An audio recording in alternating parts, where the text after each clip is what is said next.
Very good morning बेटा। सो बेटो हम लोग स्ट्रक्चर ऑफ एटम कर रहे हैं, जिसमें हम लोगों ने बोहर मॉडल एटम डिस्कस किया था लास्ट लेक्चर में। और एटॉमिक स्ट्रक्चर के जो नोट्स हैं वो आपको ऑलरेडी आपके ग्रुप में भेज दिए गए हैं, जो डिटेल्ड नोट्स हैं सारे के सारे। आपने उनको रिकैप्चुलेट कर लेना है सभी को, प्लस नोट्स ज़रूर बना लेने हैं, स्पेशली बोहर मॉडल से लेकर, ठीक है। इसके मैथमेटिकल फॉर्मुलेशंस जो हम लोगों ने किया था, that is energy of electron present in nth orbit, velocity of electron present in nth orbit, radius of nth orbit, ठीक है। ये सारे फॉर्मुलेशंस आपको नोट्स में भेज दिए गए हैं, ठीक है। तो आप लोगों ने सभी ने नोट्स को केयरफुली पढ़ना है, प्लस साथ में अपनी असाइनमेंट नोटबुक के ऊपर नोट कर लेना है। उन नोट्स में असाइनमेंट वर्क भी है, कुछ क्वेश्चंस हैं, वो क्वेश्चंस भी आपने करने की कोशिश करनी है। प्लस एनसीईआरटी के जितने भी आपको बताए गए थे क्वेश्चंस बोहर मॉडल से रिलेटेड, उन क्वेश्चंस को सभी को आपने सॉल्व कर लेना है अपनी असाइनमेंट नोटबुक्स के ऊपर। आज हम लोग जो डिस्कस करने जा रहे हैं, that are the limitations of Bohr's model of atom, और you can say limitations of Bohr's atomic theory. मतलब Bohr's atomic model ruled out क्यों किया गया था, व्हाट वर द कॉजेस, कारण क्या थे इसके, और इसके अगेंस्ट फिर नेक्स्ट जनरलाइजेशन जो दी गई थी वो कैसे प्रोड्यूस हुई, उसका बेस क्या था, इनके बारे में आज हम डिस्कस करेंगे इस वीडियो में। तो सबसे पहले डिस्कस करते हैं limitations of Bohr model theory और बोहर एटॉमिक थ्योरी। लिमिटेशंस क्या थी? सबसे पहली लिमिटेशन जो थी, that this particular model can not explain the spectra of atom containing more than one electron.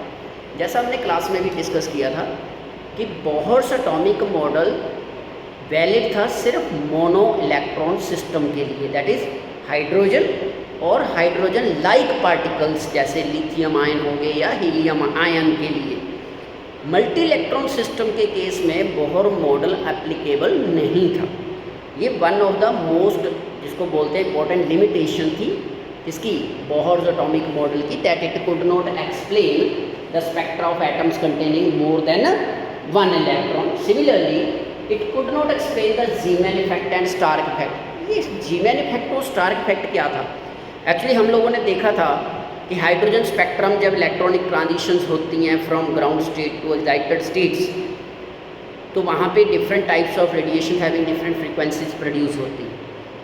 जब इस स्पेक्ट्रा को रखा जाता है इलेक्ट्रिक और मैग्नेटिक फील्ड में, एक्सटर्नल इलेक्ट्रिक और मैग्नेटिक फील्ड में जब इस स्पेक्ट्रा को एनालाइज किया गया, तो ये स्पेक्ट्रल लाइंस जो थी ये ब्रेक कर गई, दे गेट स्प्लिट अप, मतलब डिस्टर्ब, सिंपल सी भाषा में हम कह सकते हैं कि डिस्टर्ब हो गई, समझे? जो सीक्वेंस था वो इनका डिस्टर्ब हो गया। तो बोहर एटॉमिक थ्योरी इस चीज़ को एक्सप्लेन नहीं कर पाई कि इलेक्ट्रिक और मैग्नेटिक फील्ड में जब स्पेक्ट्रा को एनालाइज किया गया तो वो जो स्पेक्ट्रल लाइंस प्रोड्यूस हो रही थी, जब जो स्पेक्ट्रम प्रोड्यूस हो रहा था वो स्प्लिट क्यों किया, why it gets split up. तो इनको डिस्कस करने वाले, इस एक्सपेरिमेंट को परफॉर्म करने वाले दो साइंटिस्ट थे, एक थे जीमैन और दूसरे थे स्टार्क। जो स्टार्क थे इन्होंने behaviour of spectral lines in presence of electric field discuss किया था, that is splitting of spectral lines in presence of electric field, that is called Stark effect. और जीमैन इफेक्ट जो था, that was the splitting of spectral lines in presence of magnetic field. Magnetic field की presence में जो spectral line split कर रही थी उसको जीमैन इफेक्ट बोला गया, क्योंकि वो जीमैन ने स्टडी किया था। इलेक्ट्रिक फील्ड की प्रेजेंस में जो स्पेक्ट्रल लाइन स्प्लिट हुई उसको बोला गया स्टार्क इफेक्ट। तो ये दोनों इफेक्ट जो प्रोड्यूस हुए थे, स्प्लिटिंग ऑफ स्पेक्ट्रल लाइंस के in the presence of electric and magnetic field, this can't be explained by Bohr's model. Okay. Similarly, Bohr had treated electron only as a particle, and is a violation of de Broglie concept. Actually, दो concept आए थे, एक थे de Broglie जो अभी discuss करेंगे हम लोग, एक थे हिजनबर्ग अनसर्टेनिटी प्रिंसिपल, जिनकी वजह से बोहर मॉडल की ज़्यादा कॉन्ट्राडिक्शन हुई थी। तो बोहर ने इलेक्ट्रॉन को सिर्फ पार्टिकल का दर्जा दिया था। कहने का मतलब बोहर ने इलेक्ट्रॉन को एज अ पार्टिकल डिस्कस किया था। वेव नेचर डिस्कशंस नहीं हुई थी इलेक्ट्रॉन की, ये जिसको बाद में फिर डी ब्रोगली ने डिस्कस किया था। तो ये लिमिटेशन आ गई थी, फिर कॉन्ट्रडिक्शन राइज हो गई थी इस केस में। Similarly the postulate of Bohr that electron move in well-defined orbits around the nucleus, this is again ये हिजनबर्ग अनसर्टेनिटी प्रिंसिपल थे। Heisenberg one of the most important scientist रहे हैं जिन्होंने बोहर मॉडल को एक तरह से ग्राउंड ऑफ कर दिया था। कारण क्या था कि बोहर ने ये बोला था कि जो इलेक्ट्रॉन्स होते हैं वो around the nucleus fixed path में रोटेट करते हैं, जिनको उन्होंने कंसेप्ट ऑफ ऑर्बिट का नाम दिया था, जैसे हमने क्लास में डिस्कस किया था। ठीक है, तो जब हिजनबर्ग अनसर्टेनिटी प्रिंसिपल, जब हिजनबर्ग आए, इन्होंने एक्सपेरिमेंटेशन किया, तो इन्होंने पाया कि इलेक्ट्रॉन की और इलेक्ट्रॉन जैसे माइक्रोस्कोपिक पार्टिकल की पोजीशन को एनालाइज करना, दिस इज़ टोटली डिफ़िकल्ट। ये पॉसिबल ही नहीं है कि हम एक इलेक्ट्रॉन जैसे पार्टिकल को क्या कर सकें, आइडेंटिफाई कर सकें, उसके पाथ को आइडेंटिफाई किया जा सके। तो ये कॉन्ट्राडिक्शंस राइज हुई थी। These are the major contradictions you can say in Bohr model. ठीक है, तो इनके अगेंस्ट फिर दो कंसेप्ट ऐसे आए थे जिनकी वजह से नया मॉडल इंट्रोड्यूस किया गया, जिसको बोला जाता है quantum mechanical model of atom. वो दो कंसेप्ट कौन से थे? वो थे डी ब्रोगली कंसेप्ट नंबर 1, और दूसरा था हिजनबर्ग्स अनसर्टेनिटी प्रिंसिपल। आज हम जो डिस्कस करने जा रहे हैं वो है de Broglie concept, which leads to the formulation of quantum mechanical model of atom in later stage when Heisenberg gave his experimentation. Okay, so this is the case. De Broglie relationship क्या था? De Broglie relationship actually Bohr model ने predict की थी particle nature. D Broglie ने बोला नहीं भाई, particle nature नहीं, कोई भी पार्टिकल है वो दोनों नेचर शो करता है, दो बिहेवियर शो करता है, ड्यूल बिहेवियर। पार्टिकल भी as well as wave like characteristic भी शो करता है। ये थी ना हमने electromagnetic wave theory, wave length, frequency, amplitude etcetera etcetera, वो चीज़।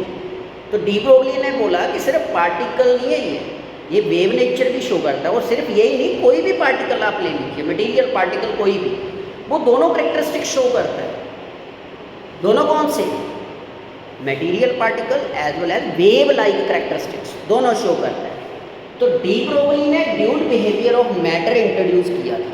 Dual behaviour of matter, dual behaviour means particle as well as wave character. Okay, Louis de Broglie scientist थे जिन्होंने ये प्रपोज किया कि लाइट की तरह matter also has dual character.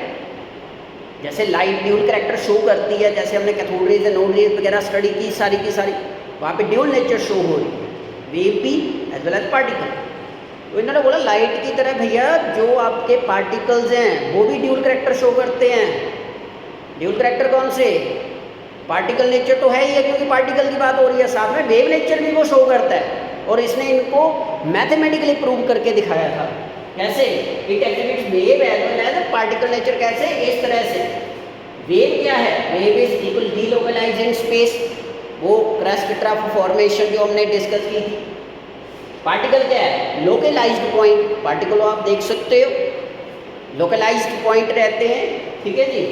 To or more waves can simultaneously exist at given region in space. दो या दो से ज़्यादा वेव्स को एग्जिस्ट कर सकती हैं, जैसे हमने इलेक्ट्रोमैग्नेटिक वेव थ्योरी की थी। तो वहाँ पे क्या था? इलेक्ट्रिक एंड मैग्नेटिक फील्ड दोनों साइमल्टेनियसली क्या करती हैं? मूव करती है perpendicular to each other. Electromagnetic wave theory करके आए हैं, that is the case. But कहता है पार्टिकल जो है more than one particle can not be present at the given position in space. एक पॉइंट के ऊपर एक ही पार्टिकल रहे, एक से ज़्यादा नहीं एग्जिस्ट करेंगे similarly the two waves in the same region में अंडरगो कंस्ट्रक्टिव और डिस्ट्रक्टिव इंटरफेरेंस। इंटरफेरेंस का मतलब जब वो क्रॉस करती है एक दूसरे को। तो एक पर्टिकुलर रीजन में जब दो वेव्स आपस में क्रॉस करेंगी तो इंटरफेरेंस उनकी कंस्ट्रक्टिव भी हो सकती है, मतलब वो ऐड ऑन भी हो सकती है वेव्स, और डिस्ट्रक्टिव मतलब कैंसल आउट भी हो सकती है। ठीक है जी, ये था ऐड ऑन मतलब क्रस्ट और ट्रफ जो एम्पलीट्यूड है वो क्या कर जाएगा, इंक्रीज कर जाएगा। सेकेंड, या डिस्ट्रक्टिव हो जाती हैं, एम्पलीट्यूड क्या कर जाता है, डिक्रीज कर जाता है विद पाथ ऑफ प्रोपगेशन, ये चीज़ रहती है। तो इन्होंने मैथमेटिकली इस चीज़ को प्रूव किया। मैथमेटिक्स में क्या बोला इन्होंने, रिलेशन कैसे प्रोड्यूस किया। एक्चुअली ये बड़े तेज थे, बड़े इंटेलिजेंट पर्सन थे।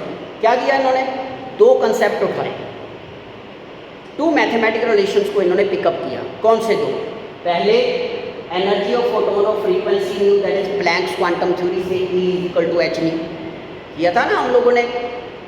The energy associated with the wave is directly proportional to its frequency, किसने दिया था, प्लैंक्स क्वांटम थ्योरी ने। इन्होंने एक उठाया प्लैंक्स क्वांटम थ्योरी से ले लिया एक कंसेप्ट कि प्लैंक्स क्वांटम थ्योरी ने बोला था कि एनर्जी ऑफ रेडिएशन होती है वो डायरेक्टली प्रोपोर्शनल टू किसकी होती है, फ्रीक्वेंसी ऑफ रेडिएशन होती है, that is E equal to h new.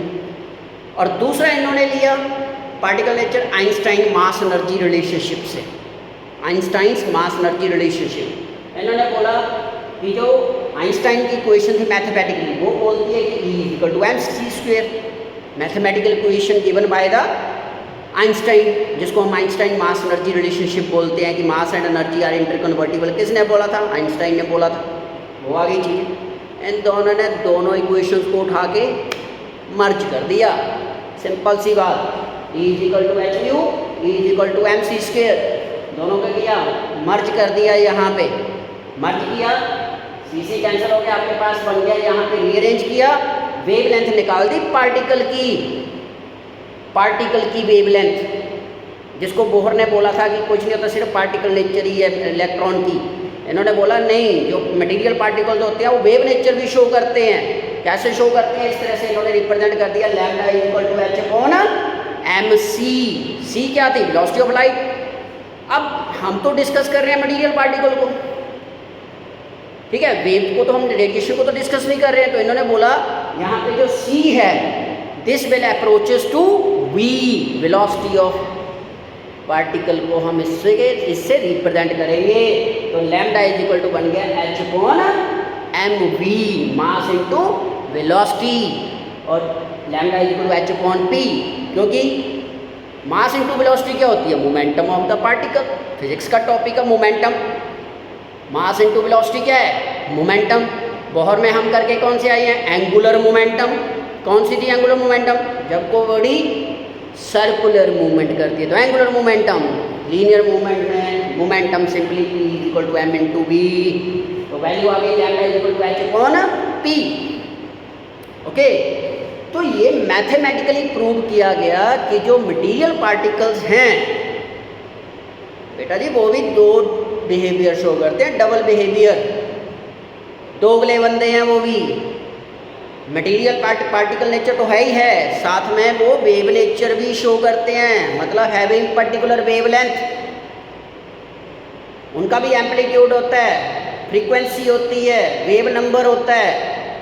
ये किसने डिस्क्राइब किया था, this was given by de Broglie relationship, मतलब given by Louis de Broglie ने ये कंसेप्ट इंट्रोड्यूस किया था, जिसकी वजह से बोहर मॉडल को रूल्ड आउट कर दिया। वन ऑफ द लिमिटेशन बनी थी उसकी। This was the de Broglie relationship and the mathematical equation given by de Broglie is called de Broglie wavelength और डी ब्रोगली इक्वेशन। ओके, और इसको बाद में कन्वर्ट कर दिया गया, किसमें रिलेट कर दिया गया, डी ब्रोगली वेवलेंथ को kinetic energy of the particle के साथ। यहाँ पे आप देख सकते हो काइनेटिक एनर्जी क्या होती है, half mv²। Kinetic energy of the particle कैसे देते हैं, हाफ mv²। तो वेलोसिटी की वैल्यू रीअरेंज करके क्या गई 2ke/m, और वेलोसिटी निकाल दी गई 2ke/m। सिंपल मैथमेटिकल इक्वेशन को सॉल्व किया गया है। तो इन इक्वेशन को डी ब्रोगली वेवलेंथ में सब्स्टिट्यूट कर दिया वेलोसिटी की वैल्यू को। जब वेलोसिटी की वैल्यू को सब्स्टिट्यूट किया तो आपके पास रिलेशन आ गया lambda is equal to h/2ke into m. That is the relationship between de Broglie wavelength and kinetic energy of the particle. This was given by de Broglie concept. So this was about the de Broglie equation. तो यहाँ पे फिर की points क्या note करोगे? Wave character was confirmed by diffraction and interference experimentation की गई थी। किसके द्वारा? डी ब्रोगली के द्वारा। वेव नेचर को डिफ्रेंशिएट किया गया, एक तरह से स्टडी किया गया। डिफ्रैक्शन एंड इंटरफेरेंस एक्सपेरिमेंट्स किए गए different. Then the wave like character of electron help in making electron microscope. ये जो वेव लाइक करेक्टर था ना, जो डी ब्रोगली ने दिया था, इसी की वजह से इलेक्ट्रॉन माइक्रोस्कोप फॉर्म हुआ था, बनाया गया था। Which is very powerful tool in modern scientific research because it achieves magnification of 15 million times तक मैग्नीफाई कर देता है इमेज को। मैग्निफिकेशन पावर, फिजिक्स में चले जाइए वापस, मैग्निफिकेशन पावर ऑफ लेंस वो आ जाता है यहाँ पे। तो 15 मिलियन टाइम्स तक वो मैग्नीफाई कर देता है किसको? पार्टिकल को, माइक्रोस्कोपिक पार्टिकल को। The electron microscope utilizes the wave-like behavior of electron just as an ordinary microscope utilizes the wave-like nature of light. कहने का मतलब इलेक्ट्रॉन माइक्रोस्कोप जो है वो यूटिलाइज करता है wave like behaviour of electron को, सेम उसी तरह से जैसे ऑर्डिनरी माइक्रोस्कोप जो है वो wave like nature of light को डिस्कस करता है या स्टडी करता है। Similarly protons, neutrons, hydrogen atoms और इवन फुलरीन्स के बारे में ऑर्गेनिक में बताएंगे आपको जब ऑर्गेनिक करेंगे। Fullerene molecule C60 have also been shown to have wave character. ये भी शो किया गया कि ये सारे पार्टिकल्स क्या थे? वेव नेचर शो करते थे। इसकी बदौलत, डी ब्रोगली कंसेप्ट की बदौलत ये सारी चीज़ें जो थी ये डिस्कस की गई थी। Okay, so this is about D Broglie concept. इसकी फॉर्मुलेशन मैथमेटिकल इक्वेशन को नोट कर लेना है और डी ब्रोगली कंसेप्ट के जितने भी न्यूमेरिकल्स आपकी एनसीईआरटी में हैं उनको सॉल्व करने की कोशिश करनी है। मैं एक वीडियो भी डालूंगा प्रॉब्लम सॉल्यूशंस की, तब तक आप लोगों ने इसको ट्राई कीजिए। बड़े सिंपल से न्यूमेरिकल्स हैं, आपने सिर्फ वैल्यूज़ को सब्सटीट्यूट करना है डी ब्रोगली इक्वेशन में, बाद में कैलकुलेशंस करके आराम से निकल जाएगा जो भी आप वेवलेंथ या काइनेटिक एनर्जी या व्हाटएवर वेलोसिटी आप जो भी फाइंड आउट करना चाहते हो। Is that clear? So thank you, take care, bye bye.